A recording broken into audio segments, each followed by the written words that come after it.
I'm Jay Carney. And I'm James Murphy, and we're here to interview Mary Devane.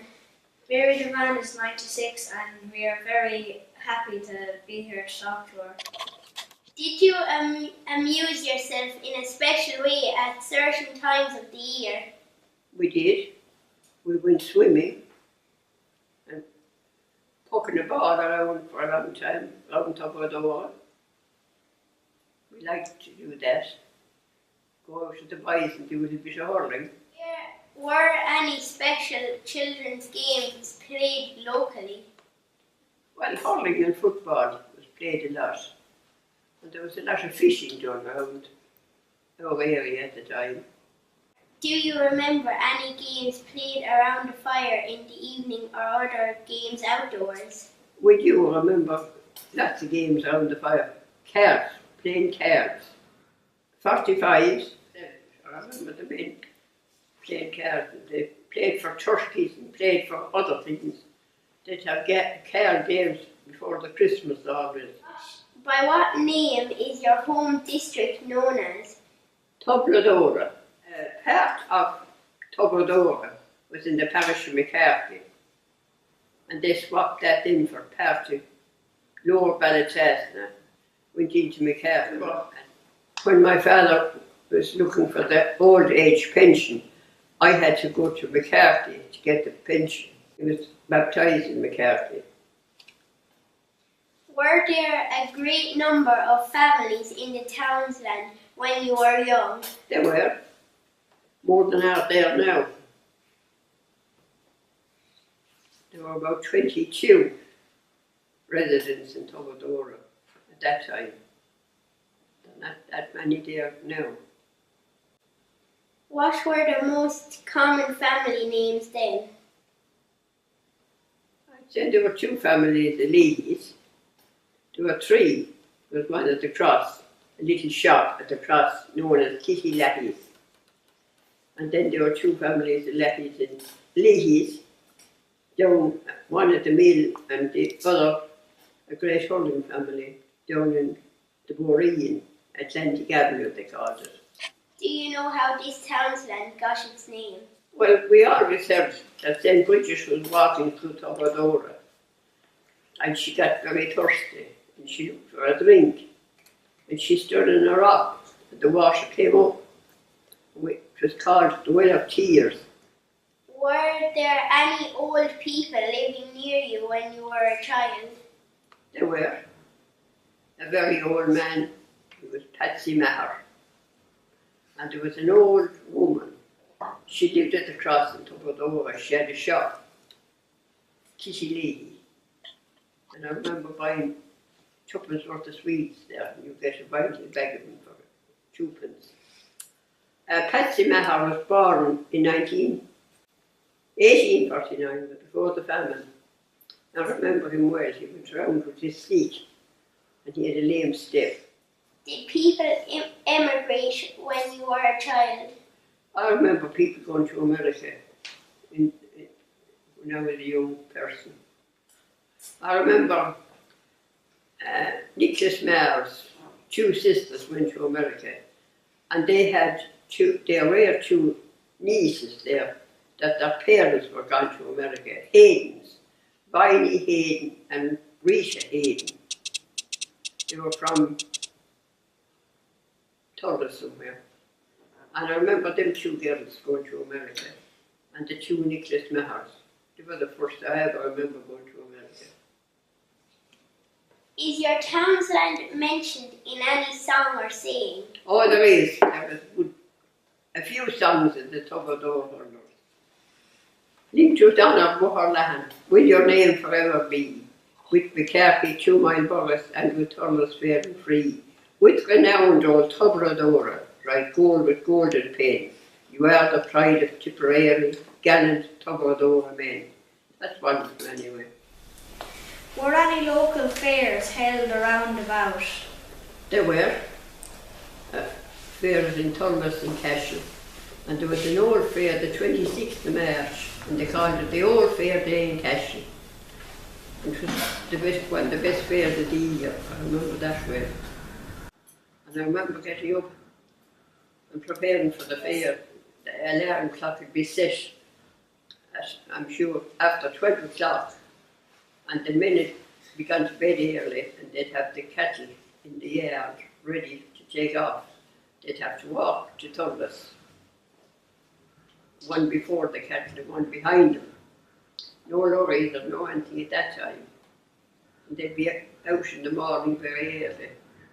They'd been around 6 o'clock around the fairs. I remember that. Getting up and having the tea, a breakfast ready for the poor fellows going off so early. Was the town fair held on the street or in a special fair place? No, it was held at the street. Was The it buyers that go around to pin the cattle. Everyone mind their own pin the cattle. And the buyers that go around, when you're going to school without a fair day because you get a few bob from neighbours and friends. It was grand. which were the great fairs of the year locally? I'd say March and April was the sale for cattle. And for cows, March was always a good month for everything. And cattle were sold in for the grass in April. And the grass would be just coming in. Did older people tell you about food before your time? They did, and I remember a lot of the old food. I remember killing pigs. Maybe twice or three times a year there'd be a pig killed. And the puddings made out of the blood and boiled and cooked, and you'd have them for maybe a month after, the same as the black and white puddings we get today. And I remember filling them myself from older sites we got. And I remember they'd salt the pig then and put it in a stand and take it up after a month and hang it up around the chimney, and that'd do. It was perfect food, nicer than the bacon we get now. I remember that well. How many meals a day did people have in older times? I'm sure they had 4 or 5. They had the breakfast in the morning, and they'd go out and do their work and come in, and there'd be a 10 o'clock tea always, and then the dinner, and a 4 o'clock tea, and the supper. They'd have 4 or 5 meals a day in olden times. What food was for each And meal? people had their own oatmeal porridge, was made at the mill in Tubberdover years ago. And people had that always. That's not there now. Oatmeal, this flake meal, we get that. Was milk drunk? A lot of milk was drunk in those times. A lot of milk. What kind of milk? Your own cow's milk, and milk wasn't as plentiful then as it is now. In the winter time when cows had gone dry, you would get milk in the shops like you would now. People always kept a winter cow. What kind of bread was eaten in older times? It was always baked at home, and the whole meal was made at the mill. There were a local mill near in Tubberdover, and there was one in Holy Cross. And the meal was made in those places. I remember the whole meal well being made, and baked the bread with it. Was meat often eaten? It was. People had their own meat, they had their own turkeys, their own chickens, their own everything. There were a lot more fowl in the country then than they are now. Was fish common? Fish was very common. Vegetables? Salmon could be hanging up along the chimney. There were no electricity. We had fridges. And the salmon had been caught in the river shore and brought out.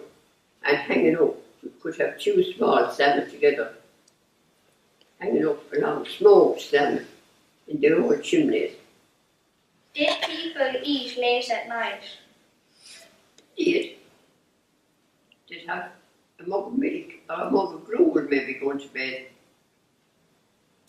Winter night they'd be and rice would eat the good bit in those days. A mug of gruel was the same as the porridge we have now. And if people had a cold, they'd make a little burner of gruel. Just tin porridge, you'd say. And it was supposed to be very good for a cold. Another thing I remember for a sore throat is putting salt and a stocking, the black rib stockings we used to have, and push hot salt, and that put that around the sore neck.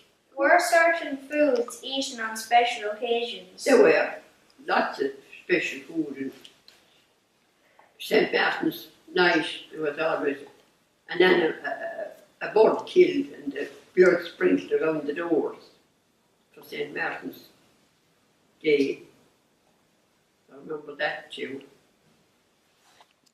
When was St. Martin's Day? St. Martin's Day was the 11th of November. Always respected and held people.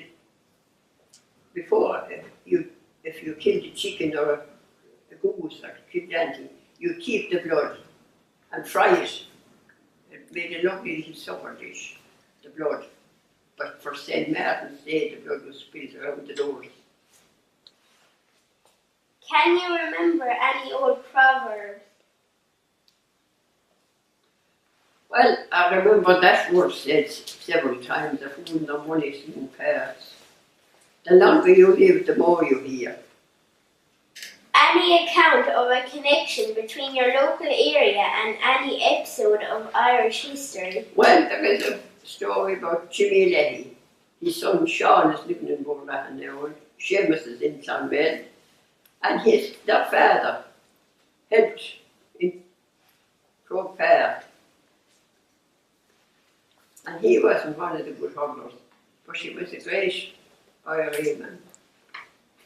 I think there were 5 or 6 girls in Tubberdoe in the coming on. They used to meet at a little shop, Nora Ryan's, and the coming on met there.